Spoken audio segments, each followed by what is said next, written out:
Hello friends, Radhe Radhe. आप लोग कैसे हैं? ऐसा करता हूँ कि ठीक होंगे और मैं भी ठीक हूँ। आइए फ्रेंड्स, हम लोग देखते हैं कक्षा 10 के विषय है गणित का अध्याय 1.2। फ्रेंड्स, हम लोग इसमें देखेंगे 3 नंबर से आगे वाला। 3 नंबर में क्या कहा गया है फ्रेंड्स? साधारण सी बात है कि अभाज्य गुणनखंड विधि से एचसीएफ और एलसीएम निकालना है। तो फ्रेंड्स 3 का 1 नंबर में है 12, 15 और 21 का निकालना है। तो हम लोग जानते हैं 12 का 2 गुना 2 गुना 3 होता है, जो कि यहाँ से देख सकते हैं, और 15 का 3 गुना 5 और 21 का 3 गुना 7। फ्रेंड्स जो मिलता है सब में, तीनों में, वही तीनों में कौन से मिल रहा है? यहाँ 3, ये 3 मिल रहा है। तो ये हो गया आपका एचसीएफ। और जो नहीं मिला था, जैसे कि ये दोनों दो को 2 हो गया, और ये 3 और 5 और 7, इसको गुना करने पर 420 आया। उसी प्रकार से दूसरा है फ्रेंड्स 17, 23 और 29। 17 का अभाज्य गुणनखंड इस प्रकार से, 23 का इस प्रकार से और 29 का इस प्रकार से देख सकते हैं। फ्रेंड्स सब में मिल क्या रहा है? कॉमन क्या है?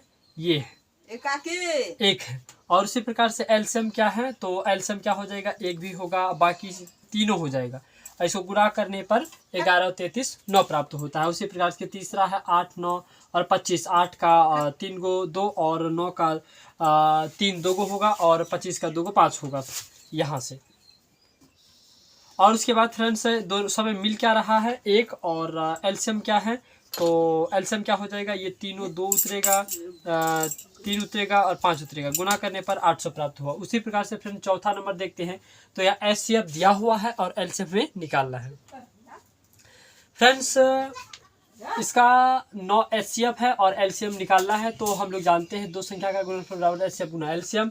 तो दो संख्या, एक मान लेते हैं फल्ला और एक चिल्ला, और बराबर एचसीएफ गुना एलसीएम। तो एलसीएम ही निकालना है। तो एचसीएफ को इधर भेज दिए, गुना में था, इधर आया तो भाग होता है। फ्रेंड्स आपको पता होगा कि जोड़ का उल्टा गुना, बराबर के आर पर जो होता है उसमें क्या हो जाता है? अगर जोड़ है तो घटा हो जाएगा, घटा है तो जोड़ हो जाएगा, गुना है तो भाग हो जाएगा, भाग है तो जोड़ हो जाएगा, और रूट है तो स्क्वायर हो जाएगा, स्क्वायर है तो रूट हो जाएगा।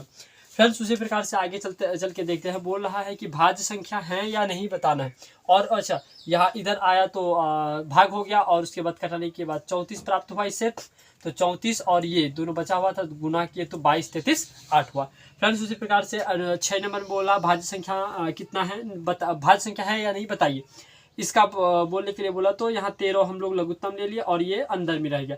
फ्रेंड्स सबको गुना किए तो 78, और एक जोड़ करके 78 आया। फ्रेंड्स अगर गुना नहीं भी करते तो चलता, और यही हम लोग डिसीजन ले लेते, क्योंकि हम लोग जानते हैं भाज्य संख्या क्या होता है? अतिरिक्त गुणनखंड।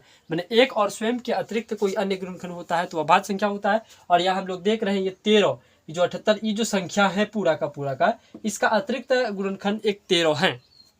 उसी प्रकार से फ्रेंड्स आगे इस ई वाला बड़का वाला का देखते हैं। तो लघुत्तम 5 मतलब कॉमन 5 आ रहा था। कहने का मतलब अतिरिक्त गुणनखंड 5 आया, तो ये भी भाज्य संख्या है। इतना नहीं भी करते तो चलता फ्रेंड्स। उसी प्रकार से 7 नंबर में है सोनिया को एक चक्कर लगाने में 18 मिनट लगता है, और रवि को एक चक्कर लगाने में, एक सर्किल है, गोल है, इस प्रकार से गोल है। तो यहाँ से यहाँ ऐसे करने में 18 और रवि को 12। तो फ्रेंड्स बोला है कि दोनों एक ही स्थान पर पुनः कब मिलेंगे?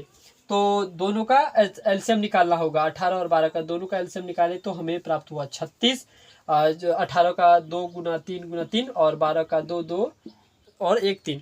फ्रेंड्स इसमें इसका 2 3 2 को 2 2 को 2 और 3 अधिकतम कितना बार है?